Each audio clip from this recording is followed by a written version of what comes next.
la incierta frontera entre teorías científicas y programas metafísicos de investigación. Un ensayo de Juan Arana, Universidad de Sevilla, España.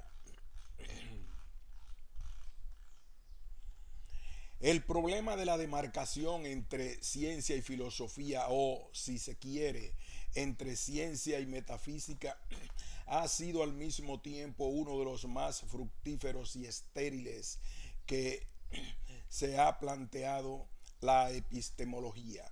Estéril porque debe reconocerse que no ha sido capaz de establecer un criterio fiable y mayoritariamente aceptado para trazar las fronteras que circunscriben la racionalidad científica y la diferencian de cualquier otra. Fructífero porque ha dado lugar a infinitas discusiones, propuestas, polémicas y, en definitiva, se ha convertido en un estímulo desencadenante de muchas otras investigaciones. Por consiguiente, contemplamos aquí un paisaje con claroscuros. Las partes más sombrías nos hacen pensar en un tejer y destejer, en la necesidad de reabrir una y otra vez cuestiones que antes habían sido dadas por definitivamente resueltas. Dogmatismo y escepticismo son los dos polos entre los que oscila el espíritu crítico y desalienta comprobar que no hay modo de descansar en los puntos extremos, ni tampoco se consigue encontrar un equilibrio estable entre ellos. En el artículo de 1973, Ciencia y Pseudociencia, incluido luego en el libro La metodología de los programas de investigación científica, INREL Lakatos hacía balance de este vaivén acaso sin término, del mismo modo que algunos ex justificacionistas dirigieron más tarde la marea del irracionalismo escéptico. Ahora algunos ex falsacionistas dirigen la nueva corriente del irracionalismo escéptico y del anarquismo. Lakatos, 1983.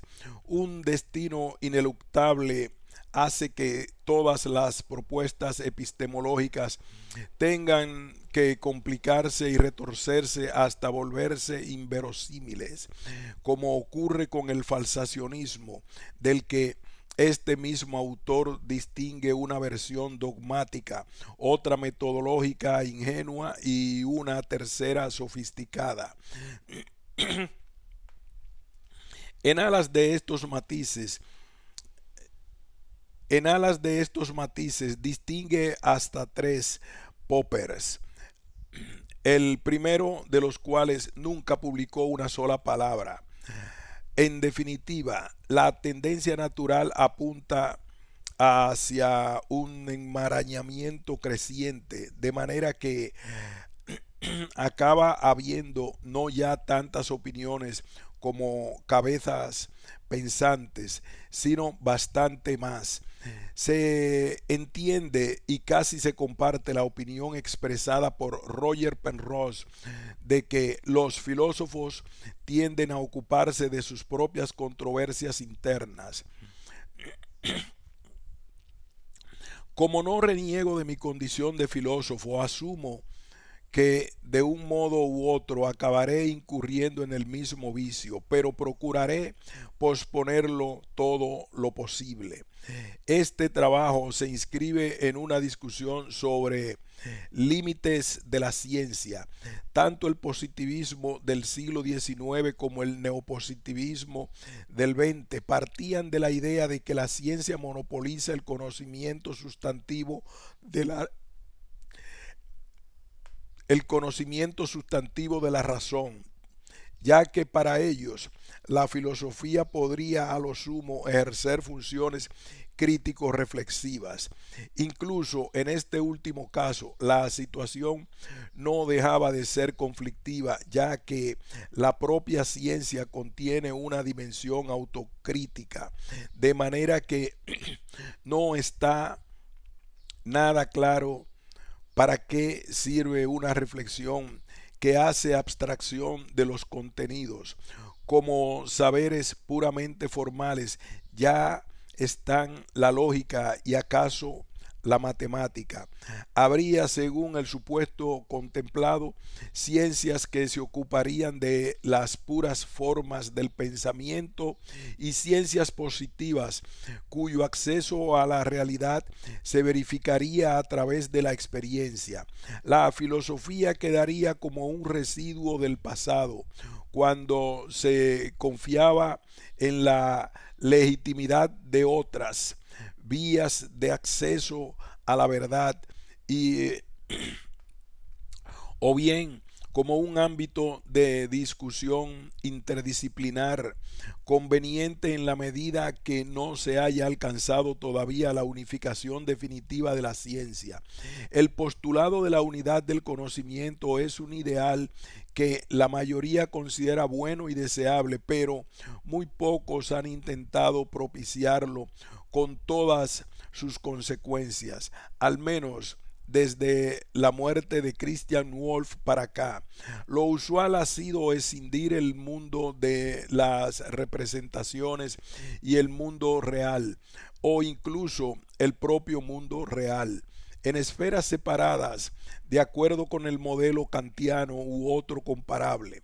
Las estrategias demarcacionistas suelen apartar a un lado este asunto típicamente filosófico e intentan cartografiar el territorio de la ciencia, donde se supone que la razón ejercita con plenitud sus prerrogativas. Todo lo demás se arroja a las tinieblas exteriores, donde se agolparían las más dispares creaciones de la mente humana, desde la metafísica a la magia, pasando por la quiromancia y la ufología. En este contexto, Karl Popper representa una excepción, ya que desde el principio manifestó que su demarcación no era agresiva y estaba lejos de pretender igualar a la baja todo lo que no fuera ciencia. Tal y como primero se me ocurrió, el problema de la demarcación no era el problema de demarcar la ciencia de la metafísica, sino más bien el problema de demarcar a la ciencia de la pseudociencia. En aquel tiempo no estaba en absoluto interesado por la metafísica, que solo más tarde extendía a esta última a mi criterio de demarcación. Popper, 1977. Varias veces ha relatado que su intención era objetivar la distancia que hay entre la ciencia y las doctrinas de los falsos profetas, Marx y Freud, ya que algunas experiencias personales le llevaron a cuestionar la solvencia de la teoría marxista de la historia y el psicoanálisis, Popper y Krauser.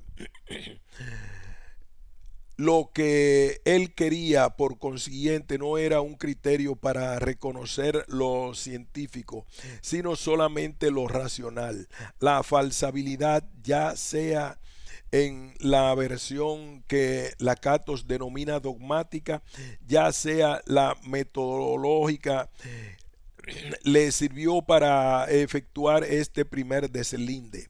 Más tarde tuvo que refinarlo porque necesitaba especificar lo científico dentro de las otras formas de racionalidad, muy en particular la metafísica. Entonces entraron en juego todas las matizaciones comentadas, pero también el primitivo criterio tuvo que ser reformulado, ya que si la sabiduría pura y dura no sirve para reconocer los límites de la ciencia positiva, tampoco permite aclarar suficientemente las fronteras que separan la racionalidad metacientífica de las falsas ciencias. En cierto modo, Popper dio un paso atrás, ya que el mordiente de su primitiva propuesta se diluyó en la más genérica y ambigua noción de lo susceptible de discusión racional. Si no es necesario evitar las contradicciones, entonces se vuelve imposible toda crítica y discusión, puesto que la crítica siempre consiste en señalar las contradicciones, ya sea dentro de la teoría criticada o entre ella y algunos hechos de la experiencia. Lo mismo sucede con el psicoanálisis, y el psicoanalista siempre puede explicar cualquier objeción demostrando que ésta se debe a las represiones del crítico. Y los filósofos del significado no tienen más que señalar, a su vez, que lo que sostienen sus adversarios carece de sentido. En forma semejante, los marxistas suelen atribuir la disidencia de un adversario a un prejuicio de clase, y los sociólogos del conocimiento a su ideología total. Estos métodos son a la vez fáciles de manejar y ricos en satisfacciones para quienes lo esgrimen, pero es evidente que destruyen la base de la discusión racional y deben conducir finalmente al antirracionalismo y al misticismo. Popper, 1984. Como recuerda en su autobiografía intelectual, anteriormente no me había percatado de que una posición metafísica, aunque no fuese contrastable, podía ser racionalmente criticable o arguible.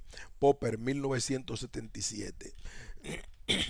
Utilizando la terminología leibniziana, cabría decir que Popper defiende una concepción monádica de la racionalidad y trata de cerrar cualquier ventana de comunicación con el contaminado ambiente externo. Pero la ciencia no está sola dentro de esa esfera de sentido, y no lo está porque ella misma es una realidad abierta, en progreso, cuyo contorno exterior se agranda sin cesar. A veces también atraviesa etapas de contracción. La ciencia tiene un carácter temporal, como todo lo humano. No es una entidad parmenidea, sino que fluctúa entre el antes y el después, entre lo que no fue y lo que todavía no es.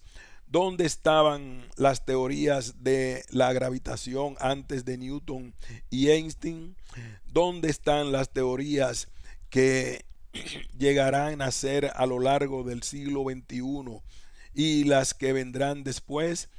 Estas consideraciones parecen chocar con el peculiar platonismo de Popper y su mundo, pero conviene tener en cuenta que en la ciencia coexisten una dimensión de objetividad pura con el hecho de ser una construcción viva en la que interactúan el mundo uno y el mundo 3 a través de la instancia psicológica representada por el mundo 2.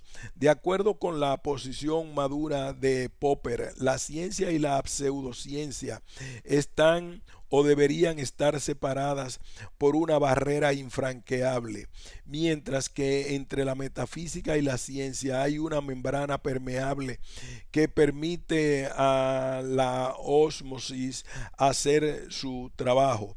Precisamente este es el contexto donde se desempeña un papel importante. Precisamente este es el contexto donde desempeña un papel importante el concepto de programa metafísico de investigación. En ciencia, la situación de los problemas son el resultado, por lo general, de tres factores. El tercero, y quizás el más importante, es la relación entre la teoría y lo que puede llamarse el programa metafísico de investigación.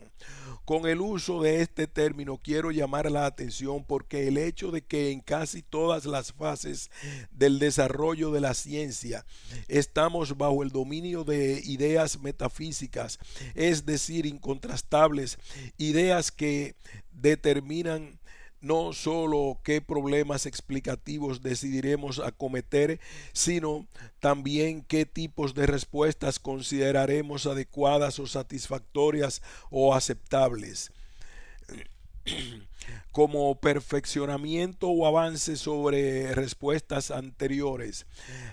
Llamo metafísicos a esos programas también porque en el resultado de concepciones generales sobre la estructura del mundo y al mismo tiempo de concepciones generales sobre la situación de los problemas en la cosmología física. Los llamo programas de investigación porque incorporan junto con la expectativa de cuáles son los problemas más urgentes, una idea general de cuál sería la solución satisfactoria a esos problemas. Pueden describirse como física especulativa o quizás como anticipaciones especulativas de teorías físicas contrastables. Popper, 1985. Popper proporciona una lista de programas referentes a la física. La integra en el modelo del universo bloque de Parménides. Popper proporciona una lista de programas referentes a la física. La integra en el modelo del universo bloque de Parménides, el atomismo, la cosmología geometrizante de Platón, Eudoxo y Euclides, el esencialismo y el potencialismo, la física renacentista, Copérnico, Bruno, Kepler, Galileo, el modelo del mundo como reloj, Hobbes, Descartes, Boyle, el dinamismo de Newton y Leibniz, los campos de fuerzas, Faraday, Maxwell, la teoría unificada de campos, Riemann, Einstein, Schrödinger y la interpretación estadística de la teoría cuántica, Born, Popper, 1985. En otros lugares, desarrolla la idea de que el darwinismo constituye también un programa metafísico de investigación. Popper, 1977. Es llamativo a este respecto que la más relevante predicción empíricamente constatable de la teoría de la selección natural, la gradualidad, haya sido y siga siendo su punto más controvertido desde que Kelvin argumentó sobre la edad de la Tierra, pasando por el mutacionismo hasta la teoría del equilibrio puntuado o la teoría neutralista de Kimura, Arana, 2012. Una primera valoración de la propuesta popperiana tendrá en cuenta que se trata de un demarcacionismo no exclusivista, puesto que no pretende identificar el conocimiento racional con la ciencia. Lo que intenta es deslindar con la mayor nitidez posible la ciencia de la pseudociencia. En su primera versión también es una solución parcial, por no decir incompleta. No sirve para distinguir con claridad la ciencia de otros modos legítimos de ejercer la razón. Para ello hay que aportar un segundo criterio de demarcación o bien precisar el primero de un modo más restrictivo. Como la coherencia y la contrastabilidad empírica servirían para reconocer la metafísica y o los programas metafísicos de investigación, mientras lo que Lakatos llama falsacionismo metodológico ingenuo y sofisticado acaba de filtrar el corpus teórico de la razón para objetivar lo que propia y legítimamente forma el cuerpo de la ciencia. Esta segunda posibilidad tiene el atractivo de que se preservaría del ideal de la unidad del conocimiento, si bien de un modo laxo, ya que entre metafísica, entre entre metafísica, etcétera, y ciencia habrá una relación análoga a la que existe entre el lenguaje natural y un lenguaje especializado. El inconveniente, o según la óptica adoptada, la virtud de esta interpretación es que cualquier otra forma de conocimiento racional no científico se transforma en una propedéutica de la ciencia. Si en tiempos se concebía la filosofía como ancilla teología, ahora hay que considerar la ancilla scientiae. La novedad frente a los positivismos es que el auxilio proporcionado a la ciencia ya no estaría en el terreno formal o lo reflexivo, sino en el material o sustantivo, a título de complemento heurístico y exploratorio. Como la vanguardia de un ejército, la filosofía se adentra en regiones ignotas, asumiendo riesgos que la condenarían con frecuencia al fracaso, aunque sus fracasos constituirían una condición de posibilidad para los éxitos posteriormente alcanzados por la ciencia. No obstante, hay otra alternativa: el papel subsidiario que la metafísica pueda desempeñar con respecto a la ciencia es compatible con su propia autonomía a la hora de desarrollar proyectos cognitivos que estarían ordenados a otros fines y no requerirían ser acreditados a cambio de la ayuda que puedan prestar a la invención y desarrollo de teorías científicas. Esto vale no solo para la metafísica en general, sino también para los programas metafísicos de investigación, aun cuando en estos últimos las funciones heurísticas estén siempre necesariamente presentes. Para el científico, el mayor interés de esos programas es instrumental, pero para los que no están directamente involucrados en la investigación tiene tanta o mayor importancia su aptitud para gestionar para gestionar la interdisciplinariedad. Gracias a ellos, las teorías metafísicas tienen derecho a reivindicar sentido y hasta verdad, aun cuando se acepte que, de acuerdo con la caracterización popperiana, son incontrastables. Al fin y al cabo, la capacidad heurística les proporciona una contrastabilidad indirecta, porque resulta difícilmente cuestionable otorgar a los sistemas metafísicos parte la verosimilitud alcanzada por las teorías científicas que ayudaron a desarrollar.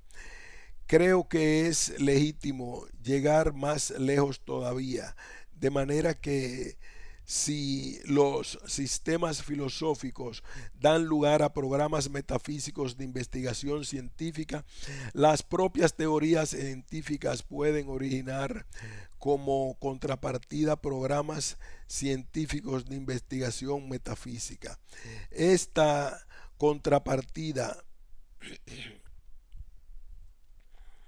o afirmación es algo más que una extrapolación especulativa. La obra de Popper ofrece convincentes indicios de que el interés por la metafísica fue haciéndose con los años menos pragmático y más sustantivo, hasta convertirse en uno de los motores principales de su pensamiento. Al hacer balance de su trayectoria, reconoció que problemas tales como el infinito y el esencialismo estuvieron en el meollo de sus preocupaciones juveniles. Popper siempre se ubicó en las antípodas del convencionalismo de Durkheim y Poincaré, y por eso la distinción entre física y metafísica se va haciendo más problemática a medida que nos acercamos a los confines de ambas disciplinas. La relación entre buena metafísica y buena ciencia es recíproca, y ello explica sus forcejeos con Boltzmann y Schrödinger a propósito del idealismo, con Einstein a propósito del determinismo, con Bohr y Heisenberg a propósito del subjetivismo. Ilustraré estos procedimientos con algunas muestras de su enconada oposición a la interpretación de Copenhague de la mecánica cuántica. Heisenberg empezó en su intento por asentar la teoría atómica sobre una base nueva con un programa epistemológico, el de librar a la teoría de inobservables. Heisenberg empezó en su intento por asentar la teoría atómica sobre una nueva base, con un programa epistemológico, el de librar a la teoría de inobservables, esto es, de magnitudes inaccesibles a la observación experimental. Podríamos decir el de librarla de elementos metafísicos. Heisenberg no ha conseguido llevar a cabo por completo su programa, ya que esta situación tolera solamente dos interpretaciones. La primera considera que el principio de incertidumbre es una limitación de nuestro conocimiento y, por tanto, es subjetiva. La otra interpretación posible es objetiva, pero si aceptamos esta interpretación, entonces el formalismo de la teoría vuelve a contener elementos metafísicos. Hasta ahora, Heisenberg no ha realizado la tarea que se había propuesto, no ha purgado aún su teoría cuántica de sus elementos metafísicos. Popper, 1971. Personalmente estoy en desacuerdo con la crítica de Popper a Heisenberg, por lo que me interesa destacar, y en eso sí doy la razón a Popper, es que cualquier científico que tenga ambición teórica tiene que elegir entre la compañía de una metafísica buena, mala o regular, pero prescindir de toda metafísica es para él tan imposible como privar a un ferrocarril del último vagón. Es innecesario espigar en los textos del último Popper para buscar refrendo a la interpretación esbozada. La falsabilidad es la lógica de la investigación científica, la piedra de toque para otorgar el marchamo de científica a una teoría. Pero, digamos, dicha propiedad es fáctica, depende de las disponibilidades técnicas de un momento histórico dado o de la habilidad de los teóricos para encontrar un camino desde sus conceptos hasta lo observable. También depende del grado de generalidad de la teoría y de hasta dónde pretenda ahondar en lo real. Cuanto más abarcativa y profunda sea la teoría, más difícil será someterla a la contrastación empírica. Muchas de ellas jamás podrán ser sometidas a un experimento crucial y retendrán para siempre un carácter netamente especulativo. Otras dejarán de serlo a partir de un momento dado. Por ejemplo, cualquier afirmación acerca de la cara oculta de la luna era metafísica hasta que en 1959 el satélite Luna 3 la fotografió por primera vez. Parece que para someter a contrastación empírica por primera vez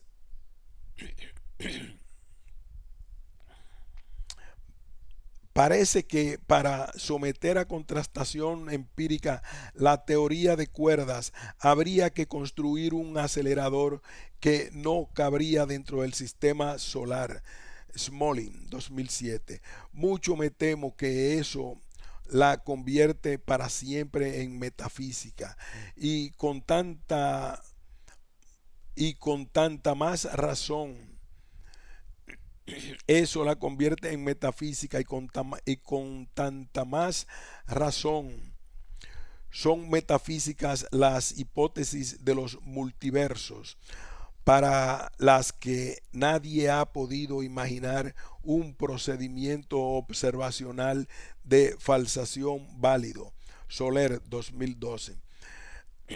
¿Por qué se aceptan artículos sobre esas nociones en las revistas de física y cosmología y no sobre el intelecto agente de Aristóteles o la voluntad de Schopenhauer? Mucho me temo que, aparte de la posibilidad de aplicar formalismos matemáticos y emplear nociones de uso en teorías reconocidas como científicas, son más bien circunstancias sociohistóricas las que han llevado a situar todas estas elaboraciones teóricas en provincias separadas del saber. Una y otra vez se proponen ciertas sugerencias, conjeturas o teorías de todos los niveles posibles de universalidad. Las teorías que se encuentran en un nivel de universalidad demasiado elevado, como si dijéramos esto es demasiado lejos del nivel alcanzado por la ciencia, que en aquel momento es susceptible de contrastación, darían lugar quizás a un sistema metafísico. En este caso, incluso si son deductibles enunciados que pertenecen al sistema científico vigente, o solo semideductibles, como por ejemplo en el sistema de Spinoza. Entre ellos no se encontrará ningún enunciado contrastable nuevo, lo cual quiere decir que no podrá idearse ningún experimento crucial con el que someter a contraste el sistema en cuestión. Pero sí, por el contrario, cabe idear un experimento crucial con el fin indicado. El sistema contendrá al menos, como primera aproximación, alguna teoría bien corroborada y además alguna otra cosa que quepa contrastar, que no será metafísico, naturalmente, y cabrá considerarle como un nuevo paso en la evolución casi inductiva de la ciencia. Esto explica por qué la regla general solo, por qué esto explica por qué por regla general solo las teorías que se proponen con una pretensión de resolver los problemas a la vista en el momento, esto es, las dificultades, contradicciones y falsaciones con que se están enfrentando en el momento, establecen un contacto con las ciencias de la época. Al proponer una solución para tales dificultades, Tales teorías pueden indicar el camino hacia un experimento crucial. Popper, 1971. Thomas S. Kuhn y muchos otros han demostrado la imposibilidad de utilizar el falsacionismo popperiano en cualquiera de sus versiones como un criterio unívoco de demarcación. Lakatos y Musgrave, 1975. Los inventores de teorías oponen tenaz resistencia a aceptar deportivamente la falsación de sus criaturas y muchas veces les asiste la razón. Ello no obsta para que el criterio siga siendo valioso, al menos como principio regulativo. Su vigencia solo queda arruinada si se insiste en mantener la tesis de la separación tajante y objetiva de la ciencia con respecto a cualquier otra empresa de conocimiento. Ahora bien, a la vista de los parcos resultados que ha dado una indagación de más de 2 siglos en torno al problema de la demarcación, dicha tesis se ha convertido en un dogma insostenible. En cambio, la tendencia progresiva de Popper a relativizar dicha separación, sin por ello negarla en redondo, demuestra ser la posición más sensata. Es curioso cómo tuvo la franqueza de recurrir a teorías descaradamente metafísicas, precisamente para compensar la insuficiencia de su epistemología. Porque el realismo metafísico, la concepción de que hay un mundo real a descubrir, resuelve algunos de los problemas que han quedado abiertos con mi solución al problema de la inducción. Popper, 1977. Esta simbiosis de lo ontológico y lo epistemológico es, hoy por hoy, la alternativa más prometedora para salir de los múltiples callejones sin salida en que ha ido a parar la filosofía de la ciencia cuanto ha querido alcanzar resultados absolutamente rigurosos. Feuerbach, 1974. Los compromisos ontológicos asumidos en los libros como El yo y su cerebro o El universo abierto son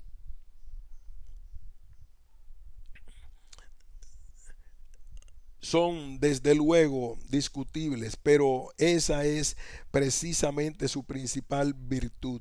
Correr el riesgo del error es el precio que ha de pagar todo el que quiera tener una mínima oportunidad de acercarse con un poco a la verdad. Por haber sabido hacerlo, Popper es uno de los pocos filósofos del siglo XX que ha podido hablar de tú a los grandes científicos de su tiempo en asuntos que iban más allá de cuestiones procedimentales. Aunque me disgusta la vena subjetivista de la interpretación ortodoxa, aprecio su rechazo del determinismo de Einstein, Schrödinger y Bohm, y su rechazo de las teorías deterministas prima facie en física, y estoy de acuerdo con la sustancia, aunque apenas con la forma o con el estilo profético, el estilo del determinismo histórico, de un pasaje de Pauli tomado de una carta a Born, en la que Pauli rechaza el programa determinista de investigación con las palabras siguientes: a pesar de todos los esfuerzos retrógrados, Schrödinger, Bohm y los demás,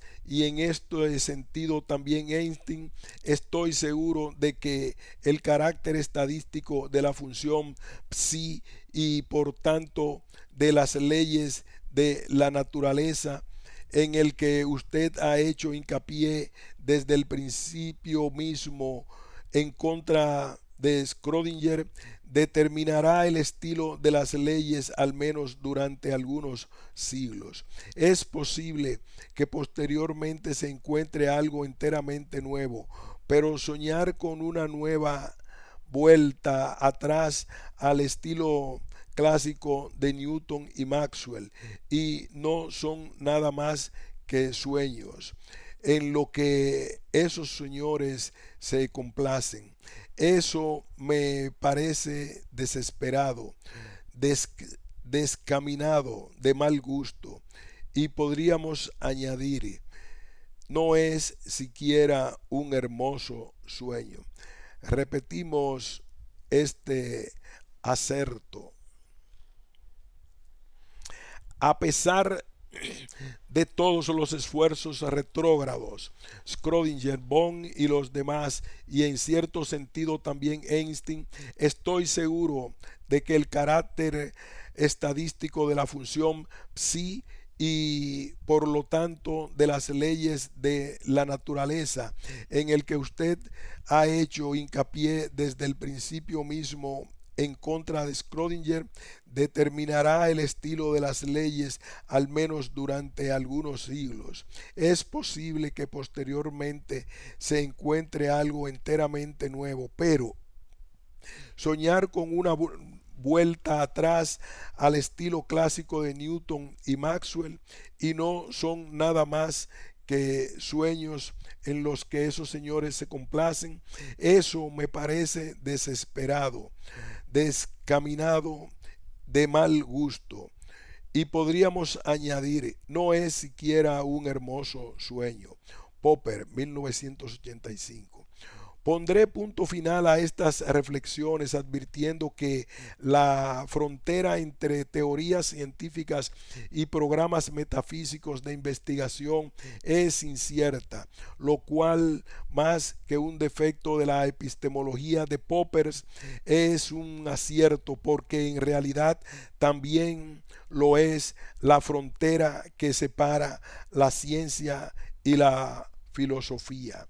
Fin de este ensayo.